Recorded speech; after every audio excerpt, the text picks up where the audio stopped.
വയനാട് ദുരന്തത്തിൽപ്പെട്ടവരെ സഹായിക്കാൻ വേറിട്ട ധനസമാഹരണ പരിപാടിയുമായി CPI പള്ളിച്ചൽ ലോക്കൽ കമ്മിറ്റി കുതിരയ്ക്കും ഒട്ടകത്തിനുമൊപ്പം സെൽഫി എടുക്കാൻ പൊതുജനങ്ങൾക്ക് അവസരം നൽകിയാണ് പണം സ്വരൂപിച്ചത്. തുക മുഖ്യമന്ത്രിയുടെ ദുരിതാശ്വാസ നിധിയിലേക്ക് നൽകി.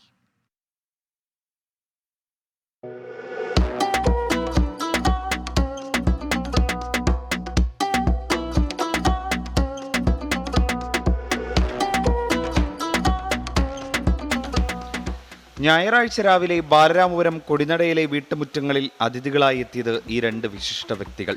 അലങ്കാരത്തുണികൾ അണിഞ്ഞ ഒട്ടകത്തിനെയും കുതിരയും കണ്ടതോടെ ആളുകൾക്ക് കൗതുകം. കുട്ടികളും മുതിർന്നവരും അവർക്കൊപ്പം സെൽഫി എടുത്തു. CPI പ്രവർത്തകർ കൊണ്ടുവന്ന ബക്കറ്റിലേക്ക് സംഭാവന നൽകി.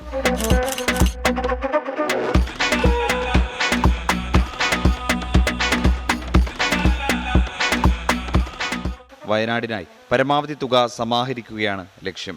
ഇതിലൂടെ രണ്ട് തരം പ്രക്രിയയാണ് ഞങ്ങൾ പാർട്ടി ഉദ്ദേശിക്കുന്നത്. ദുരന്ത ബാധിതരെ സഹായിക്കാൻ ആവശ്യമായ ധനം സമാഹരിക്കുക. പള്ളിച്ചൽ പഞ്ചായത്ത് പോലെ ഏറ്റവും പിന്നോക്കം നിൽക്കുന്ന ഒരു ഗ്രാമപ്രദേശത്ത് ഈ സന്ദേശം എത്തിക്കുക. ഇതിനൊരു പറ്റ മനുഷ്യരുണ്ട് വയനാടിൽ. വളർന്നു വരുന്ന പുതുതലമുറയ്ക്ക് സഹജീവികളെ സഹായിക്കാനുള്ള മനസ്സുണ്ടാക്കുക. അതിനുവേണ്ടി അവർക്ക് സംസ്കാരം വളർത്തിയെടുക്കുക.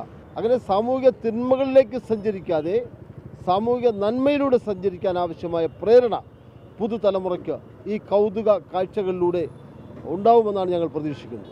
CPI പള്ളിച്ചൽ ലോക്കൽ കമ്മിറ്റിയാണ് സ്നേഹപൂർവ്വം വയനാടിനൊരു സെൽഫി എന്ന പരിപാടി നടത്തിയത്. വരും ദിവസങ്ങളിൽ ഒട്ടകവും കുതിരയും കൂടുതൽ സ്ഥലങ്ങളിലേക്ക് നടന്ന് സെൽഫി എടുക്കും. 24 തിരുവനന്തപുരം.